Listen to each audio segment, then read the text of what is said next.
I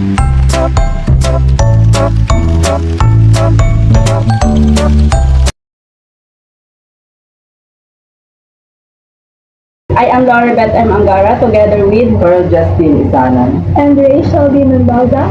Our topic is all about refractive flow visualization techniques. So let's talk about refractive flow visualization technique.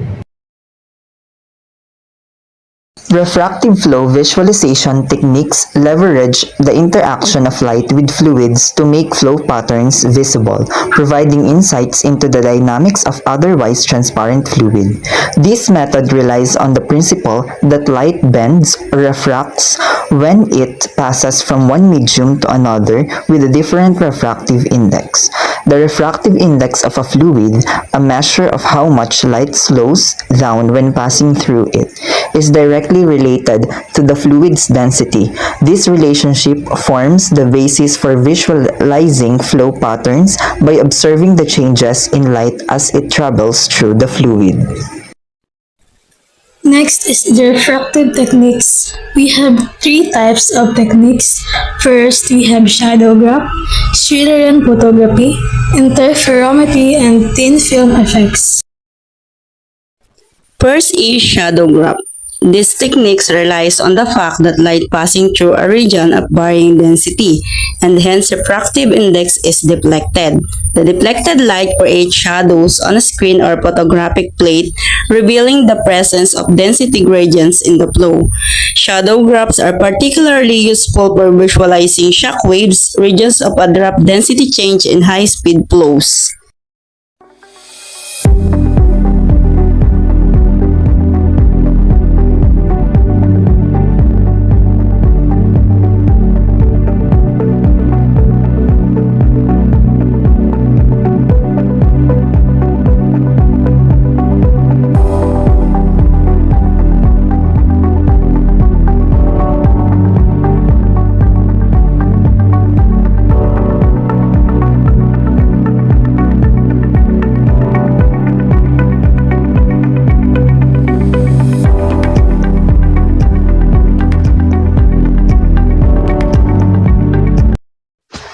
Let's proceed to Schillerian photography. Similar to shadow graph, Schillerian photography also relies on light deflection due to density gradients.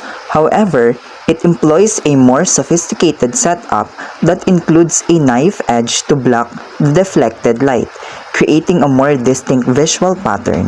Schillerian photography is widely used to visualize temperature gradients in transparent fluids, such as air, making it valuable for studying phenomena like convective heat transfer and combustion.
Next is the interferometry. This technique measures the changes in the optical phase of light as it passes through fluid with varying refractive index. By comparing the phase of the light beam before and after passing through the flow, interferometry allows for quantitative measurement of density variations. This method is particularly useful for studying laminar flows where the flow is smooth and predictable. So I have here one example of interferometer. we have a Michelson interferometer. Michelson interferometer is a device that splits a beam of light into two paths, then recombines them to create interference patterns. These patterns can be used to measure the wavelength of light, the distance between two mirrors, or the index of refraction of a material. So, here's a breakdown of how it works. We have a light source, beam splitter, path lengths, recombination, and interference. So we will proceed to the light source, how the light source works. A beam of light, typically from a laser, is directed into the interferometer.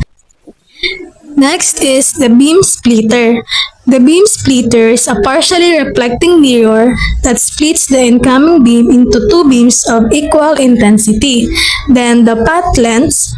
The two beams are then directed to two mirrors. We have one fixed and one movable. The movable mirror can be adjusted to change the path lengths of each beam. Next is the recombination. After reflecting of the mirrors, the two beams are recombined at the beam splitter. Then last, the interference. When the two beams recombine, they interfere with each other. The interference pattern is observed on a screen or detector. So this is how Michelson interferometer works. Last is the thin film effects. These techniques exploit the phenomenon of interference that occurs when light waves reflect off the top and bottom surfaces of a thin film, such as a soap bubble or an oil slick. The color of the film depends on the thickness of the film and the refractive index of materials involved. This technique can be used to visualize variation in film thickness, which can be related to flow patterns. At this point, let's discuss the applications of refractive flow visualization. Refractive flow visualization finds applications in various fields including aerodynamics, combustion, heat transfer, fluid mechanics. In aerodynamics, it is the study flow patterns around aircraft, wind turbines, and other aerodynamic structures. Here's the provided example in aerodynamics.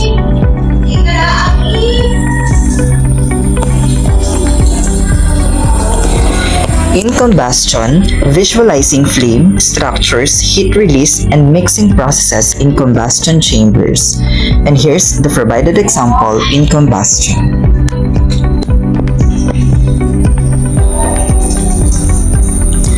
Next, the heat transfer, investigating convective heat transfer, natural convection, and thermal plums. And here's the provided example.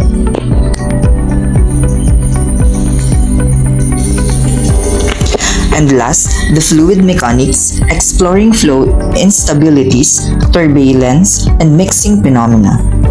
And also, here's the provided example for fluid mechanics.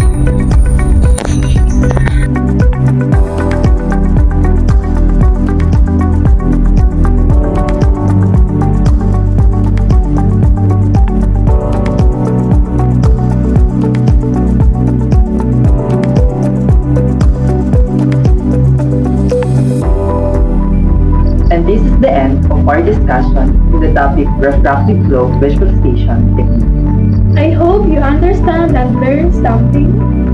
If you want to ask or clarify something, just leave the comment down below. Thank you for watching. Bye.